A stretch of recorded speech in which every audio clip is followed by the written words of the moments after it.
छात्रों, आप सबको मेरा नमस्कार। मैं रामकृष्ण हूँ। रामकृष्ण यूट्यूब चैनल में आप सबका स्वागत है। अगर आपने अभी तक इस चैनल को सब्सक्राइब नहीं किया है तो अभी सब्सक्राइब कर लें। आज मैं और एक कहानी के साथ आया हूँ। कहानी का नाम है चीफ की दावत और इसके कहानीकार है भीष्म साहनी। इनका परिचय आप इस पैराग्राफ में देख सकते हैं, आप पढ़ लीजिए।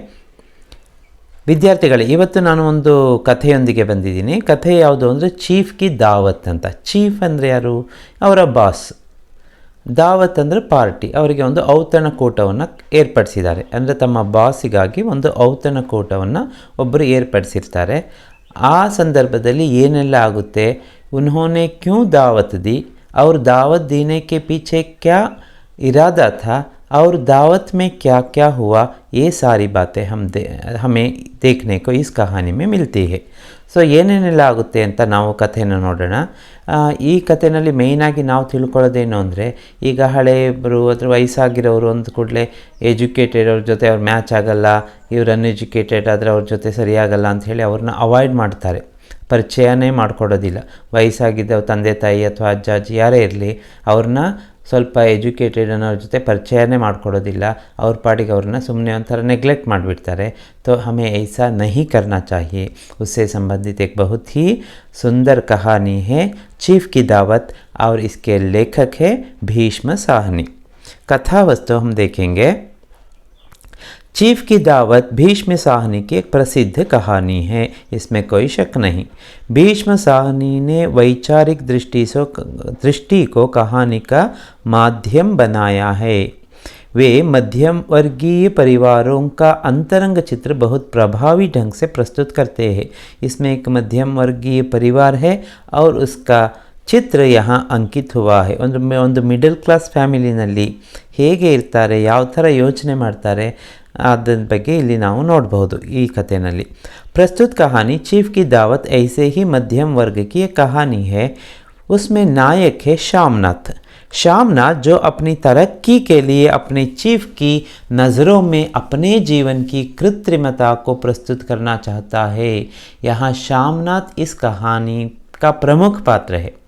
वह अपनी तरक्की पाना चाहता है. तरक्की ಅಂದರೆ ಪ್ರಮೋಷನ್. ಅವನಿಗೆ ಪ್ರಮೋಷನ್ ಬೇಕಾಗಿರುತ್ತೆ. ಪ್ರಮೋಷನ್ ಬೇಕು ಅಂದರೆ ಏನು ಮಾಡಬೇಕು, उसके लिए कोई जुगाड़ अपनाना है. ಅದಕ್ಕೇನಾದರೂ ಒಂದು ಶಾರ್ಟ್ ಕಟ್ ಟ್ರಿಕ್ ಏನಾದರೂ ಮಾಡಬೇಕು.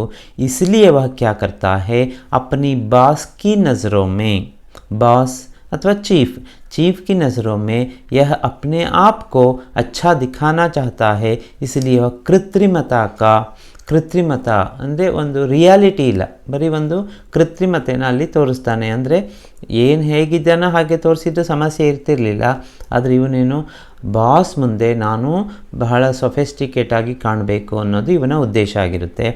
कृत्रिमता को प्रस्तुत करना चाहता है.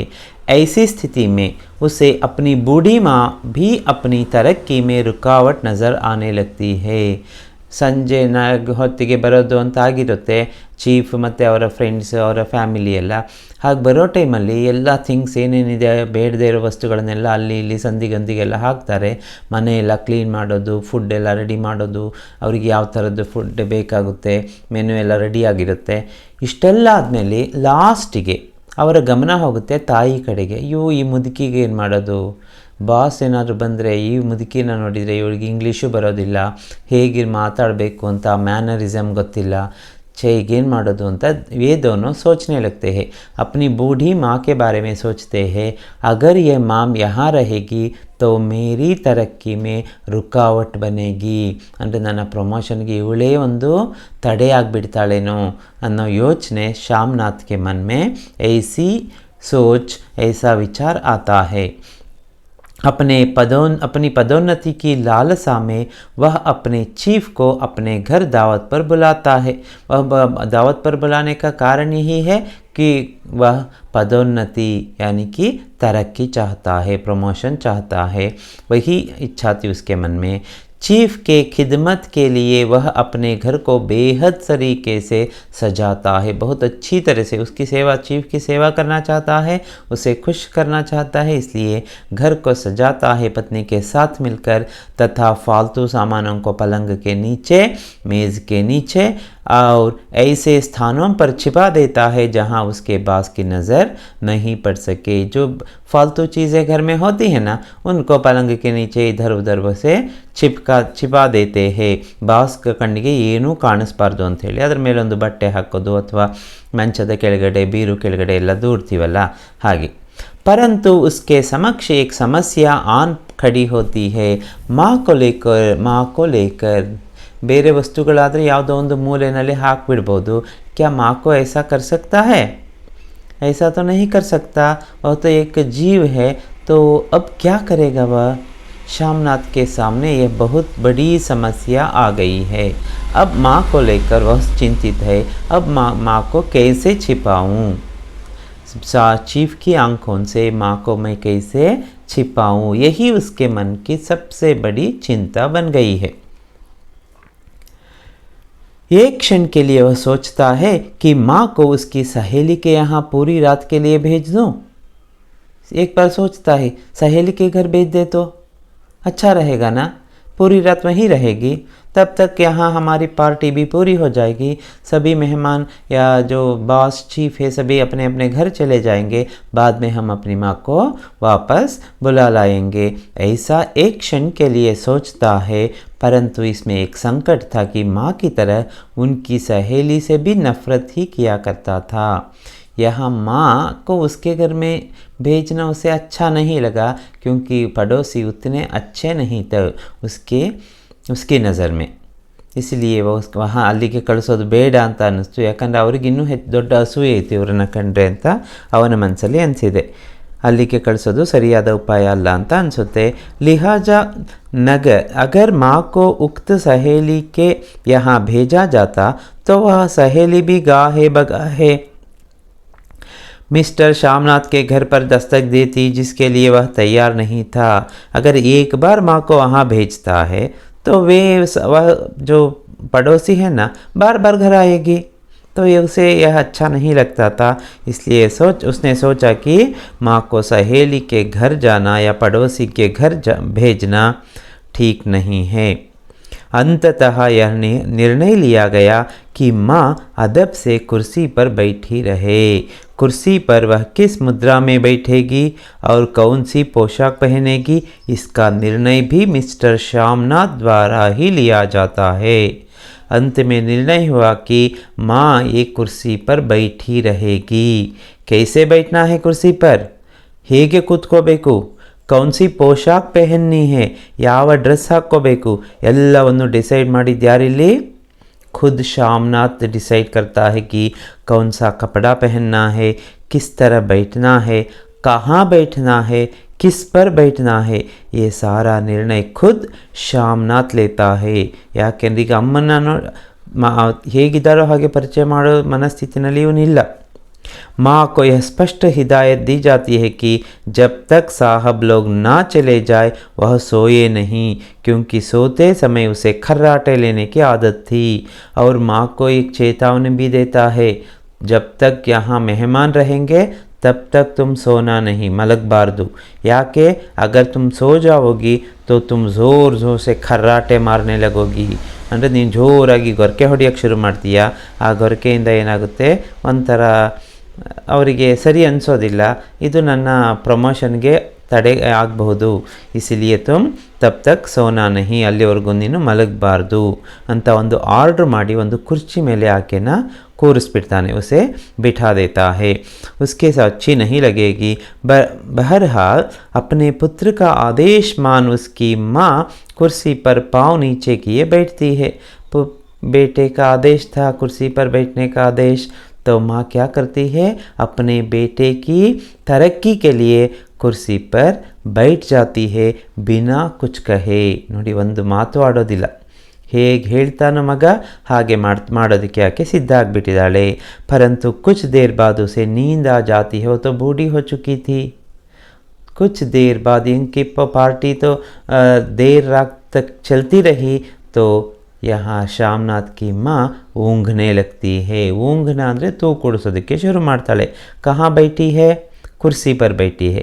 कुर्सी पर बैठे बैठे ही वह ऊँघने लगी है. तथा वह पाँव कुर्सी पर समेटकर निद्रा के आगोश में चली जाती है. अब कुर्सी के जो पाँव नीचे थे अब ऊपर है, उसके पैर दोनों पैर ऊपर है और वह ऊँग रही है. ತೂಗುಡ್ತಾ ಇದ್ದಾಳೆ. ಎರಡು ಕಾಲನ್ನು ಕುರ್ಚಿ ಮೇಲೆ ಹಾಕಿ ಕೂತ್ಕೊಂಡ್ಬಿಟ್ಟಿದ್ದಾಳೆ. ಈ ಥರ ಕೂತ್ಕೊಳ್ಳೋಕ್ಕೆ ಹೇಳಿರಲಿಲ್ಲ ಶಾಮ್ನಾಥ್. ಹೇಗೆ ಸೀದಾ ಕಾಲನ್ನ ಕೆಳಗಡೆ ಬಿಟ್ಟು ನೇರ ಕೂತ್ಕೋಬೇಕಿತ್ತು. ಈಗ ಈ ದೃಶ್ಯ ಶಾಮ್ನಾಥ್ ನೋಡಿದರೆ ಹೇಗಾಗ್ಬೋದಲ್ವಾ? क्योंकि अब भी मेहमान घर में है. उसी समय ड्रिंक लेने के पश्चात बैठक खाने में प्रवेश के लिए श्यामनाथ और उसके चीफ भी आते हैं.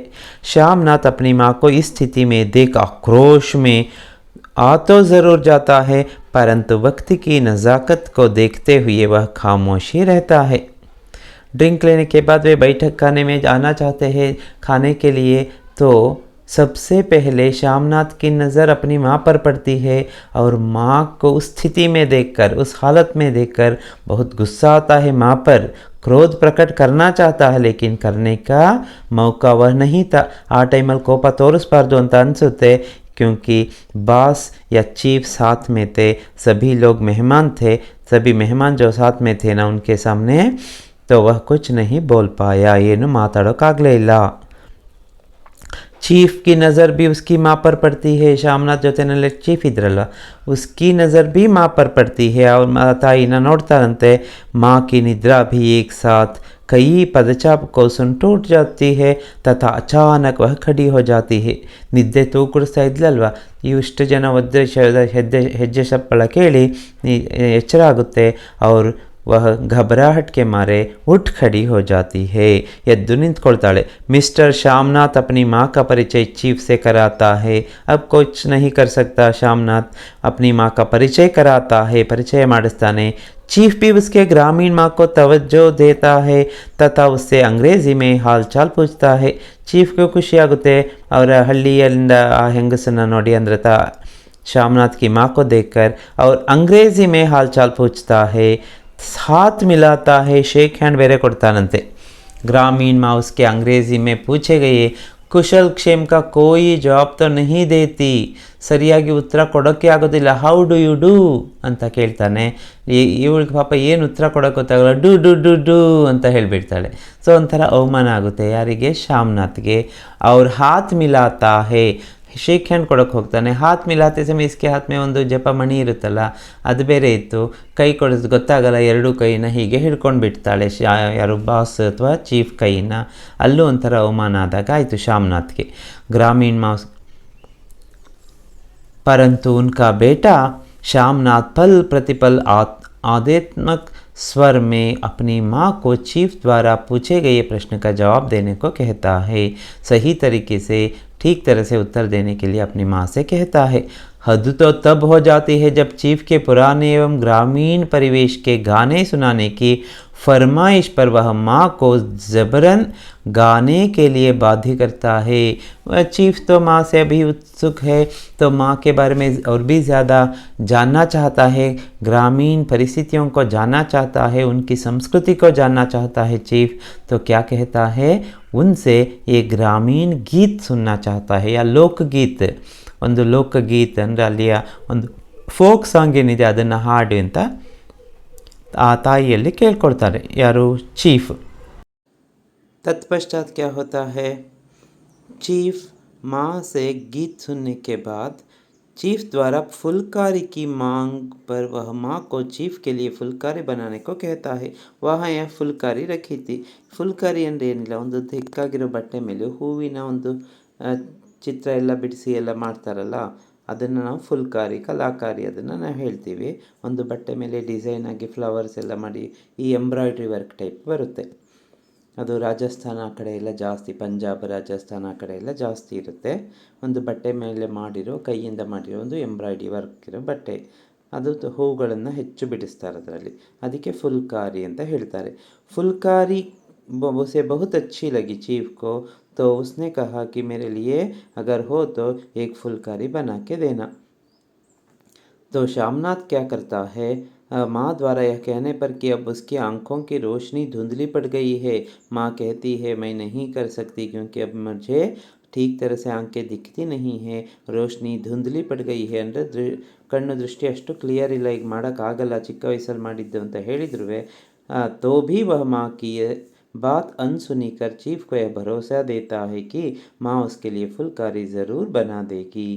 माँ की बात पर ध्यान ही नहीं देता श्यामनाथ और अपने चीफ से कहता है कि मेरी माँ आपके लिए ज़रूर एक फुलकारी बना के देगी, ನನ್ನಮ್ಮ ನಿಮಗೋಸ್ಕರ ಒಂದು ಗ್ಯಾರಂಟಿ ಮಾಡಿಕೊಟ್ಟೇ ಕೊಡ್ತಾರೆ ಅಂತ ಹೇಳಿಬಿಡ್ತಾನೆ।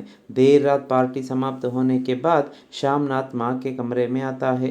देर रात हुई थी, पार्टी समाप्त हो गई, सभी अपने अपने घर चले गए थे। चले जाने के बाद श्यामनाथ अपनी माँ के कमरे में प्रवेश करता है तथा चीफ के लिए फुलकारी बनाने के लिए खुशामद करता है और आकर क्या पूछता है, अपने चीफ के लिए एक फुलकारी बनाकर देने को कहता है। माँ ने तभी कहा था अब मेरी दृष्टि ठीक नहीं है, मैं ठीक तरह से नहीं देख पाती हूँ।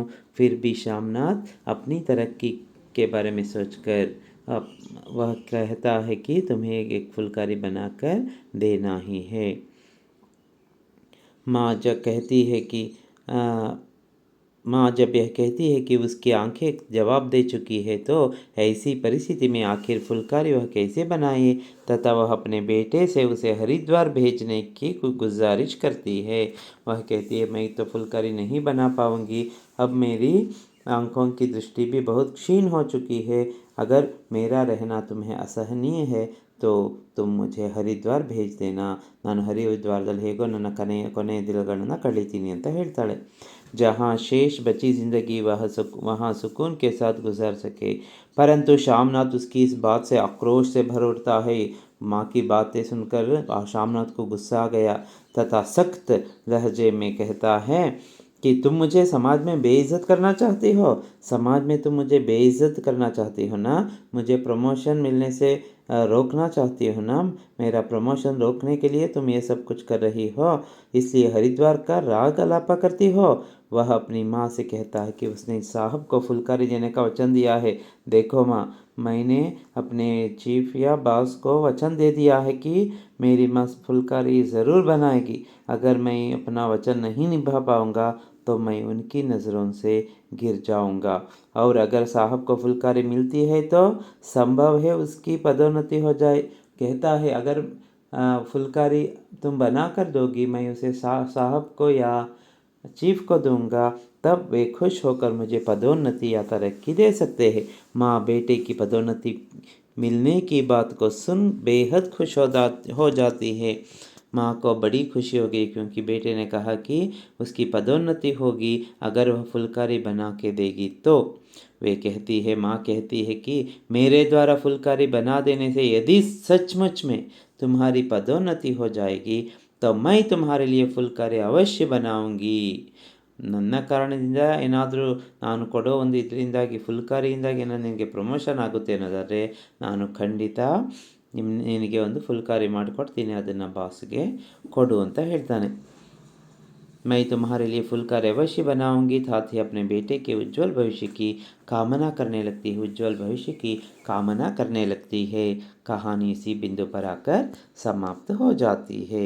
ಈ ಥರ ಕಥೆ ಇಲ್ಲಿಗೆ ಎಂಡ್ ಆಗುತ್ತೆ ನೋಡಿ। ಎಷ್ಟೊಂದು ತಾಯಿ ತನ್ನ ಮಗನಿಗೆ ಹೋಗಿ ಎಷ್ಟೊಂದು ಸ್ವಾರ್ಥವಿಲ್ಲದೆ ಕೆಲಸ ಮಾಡ್ತಾಳೆ, ಅದೇ ಮಗ ಪ್ರತಿಯೊಂದರಲ್ಲೂ ತನ್ನ ಸ್ವಾರ್ಥವನ್ನೇ ನೋಡ್ತಾನೆ ಅಲ್ವಾ। ಈ ಪರಿಸ್ಥಿತಿ ಸಮಾಜದಲ್ಲಿ ಏನಿದೆ ಇದು ಬದಲಾಗಬೇಕಾಗಿದೆ। अब देखेंगे एक अंक के प्रश्न। चीफ की दावत किसके घर पर थी? चीफ की दावत श्यामनाथ के घर पर थी ಅಂತ ಬರಬೇಕು। ಆನ್ಸರ್ ಅಲ್ಲಿ ಕಾಣಿಸ್ತಾ ಇಲ್ಲ, श्यामनाथ के घर पर थी। श्यामनाथ की पत्नी ने माँ को कहाँ भेजने के लिए कहा? पिछवाड़े। पत्नी कहती है माँ को पिछवाड़े वाली सहेली के घर भेज दो, ಅಂದರೆ ಹಿಂದಿನ ಮನೆಯ ಏನು ಆಕೆ ಸ್ನೇಹಿತೆ ಇದ್ದಾಳೆ ಅಲ್ಲಿಗೆ ಕಳಿಸ್ಬಿಡೋಣ ಅಂತ। श्यामनाथ माँ को कौन से रंग के सलवार कमीज़ पहनने के लिए कहते हैं? सफ़ेद रंग के सलवार कमीज़। माँ के सब जेवर क्यों बिक गए थे? श्यामनाथ की पढ़ाई में। ಇವನು ಓದಿಸೋದಕ್ಕೆ ಎಲ್ಲ ಒಡವೆಗಳನ್ನು ಪಾಪ ಮಾರಿದ್ದಾಳೆ ನೋಡಿ। सभी देसी स्त्रियों की आराधना का केंद्र कौन बनी हुई थी? चीफ की पत्नी। अಷ್ಟು ಚೆನ್ನಾಗಿ अलंकार ಮಾಡ್ಕೊಂಡು ಬಂದಿದ್ದಾಳೆ। किसने पार्टी में नया रंग भर दिया? माँ ने। चीफ साहब बड़ी रुचि से किसे देखने लगे? फुलकारी को। चीफ साहब की खुशामद करने से श्यामनाथ को क्या लाभ हो सकता था? तरक्की मिल सकती थी। माँ मन ही मन किसके उज्जवल भविष्य की कामना करने लगे? अपने बेटे श्यामनाथ की। चीफ की दावत कहानी का लेखक कौन है? भीष्म साहनी है। चीफ की दावत भीष्म साहनी है। इसी प्रकार संदर्भ भी देख लीजिए। इन्हें पिछवाड़े इनकी सहेली के घर भेज दो। यहाँ श्यामनाथ की पत्नी ने श्यामनाथ से कहा है, मेरी माँ गांव की रहने वाली है, उम्र भर गांव में ही रही। श्यामनाथ ने अपने बॉस से या चीफ से कहा। क्यों क्यों माँ साहब को फुलकारी बहुत पसंद है, इन्हें कैसी फुलकारी बना दोगी ना? तो श्यामनाथ ने श्यामनाथ की माँ से कहा, चूड़ियाँ कहाँ से लाऊं बेटा, तुम तो जानते हो सब जेवर तुम्हारी पढ़ाई में बिक गई। श्यामनाथ की माँ ने श्यामनाथ से कहा है। सुनने के लिए धन्यवाद।